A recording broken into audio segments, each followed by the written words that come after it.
Bismillahirrahmanirrahim. Assalamualaikum warahmatullahi wabarakatuh. Syekh Ibnu Athillah Asy-Syakandari mengatakan, ketika sedang taat, Anda sangat butuh kasih yang Allah, perlindungan dan kelembutan dari Allah, lebih dari yang Anda butuhkan dibanding ketika Anda sedang bermaksiat. Hal ini karena umumnya orang butuh kasih yang Allah, perlindungan Allah, justru ketika sedang maksiat. Misalnya, sehabis maksiat, dia mengatakan, "Ya Allah, aku mohon ampunan kepadamu." Padahal, yang kita butuhkan justru ketika kita sedang taat, karena sangat rawan dan rentan bahkan sampai tidak diterima oleh Allah. Kita sangat butuh limpahan-limpahan kasih sayang Allah, termasuk tutupnya Allah atas keburukan dan aib-aib diri kita. Butuh keikhlasan, khudur, musyahadah, makhrifah ketika kita sedang taat. Kemudian, jangan meremehkan dan dianggap semuanya beres setelah kita berbuat taat. Karena sebetulnya bisa jadi kita banyak maksiat kepada Allah di saat ketika kita sedang taat. Misalnya, ketika takbir salat, kemudian pikiran kemana-mana, memikirkan uang, rumah, kerjaan, keluarga, bisnis, dan lain-lain. Betapa banyak orang beribadah tetapi sebenarnya dia masuk di dalam maksiat. Begitu juga sebaliknya, ada orang banyak melakukan maksiat lalu menjadi ahli ibadah yang sangat luar biasa. Kenapa di saat kita taat, kita banyak butuh pertolongan kepada Allah? Karena di balik taat itu ada karunia Allah untuk menjadikan derajat yang luhur, kemuliaan, dan lain-lain. Sehingga bisa jadi ketika kita sedang taat, timbul nafsu, perasaan lebih mulia di balik ibadah kita.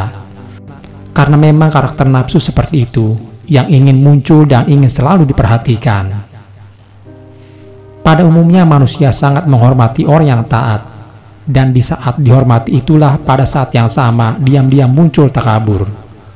Maka dari itu, ketika taat, kita haruslah mewujudkan la haula wala quwata illa billah. Tiada daya dan tiada kekuatan kecuali dengan pertolongan Allah semata-mata, bahwa yang membuat ini semua adalah Engkau ya Allah, bersamamu dan bukan bersama diriku. Orang itu jika bersama dirinya, maka akan muncul kepentingan-kepentingan dirinya yang sangat luar biasa. Misal, jika Anda mengamalkan wiritan-wiritan bersama diri Anda, bukan bersama Allah, lalu setelah melakukan wiritan beberapa bulan, justru mengeluh sebab ekonominya bertambah buruk. Ini namanya wiritan ditimbang dengan ekonomi, padahal itu semua kepentingan Anda di akhirat nanti. Lalu kenapa ingin pahalanya diambil hari ini? Nanti di akhirat bisa kosong. Maka ketika taat itulah kita butuh sekali pertolongan Allah.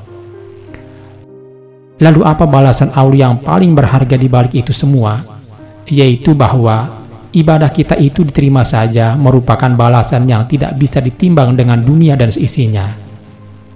Makanya oleh Allah pun disiapkan, ketika kalau mau menghadap Allah, diwajibkan untuk berwudu, dibersihkan dohir dan batin, dan jika sudah benar-benar bersih, barulah menghadap Allah.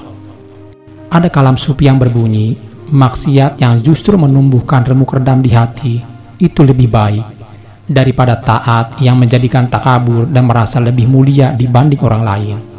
Karena merasa mulia dan takabur ini adalah bentuk penolakan Allah kepada kita. Ada salah satu sufi besar pada abad ketiga Hijriah mengatakan, taubatnya maksiat itu sekali saja cukup. Tapi kalau taubatnya taat, itu butuh 1000 kali taubat. Ketika maksiat, kemudian menyesal saja, itu sudah dianggap taubat oleh Allah. Dalam hal ini ada 2 hadis dengan redaksi yang sama. Taubat itu menyesal, dan menyesal itu sudah taubat.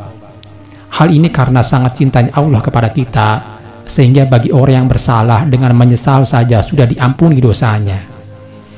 Sedangkan menghilangkan sifat merasa beramal, bahwa amalnya lebih bagus, lebih baik dari orang lain, itu untuk menghilangkannya butuh berkali-kali. Dibutuhkan banyak istighfar, kurang lebih 1000 kali. Dengan begitu, kita tidak lagi menjadi orang yang merasa lebih mulia dari orang lain, serta takabur. Wallahu a'lam bishawab. Wassalamualaikum warahmatullahi wabarakatuh.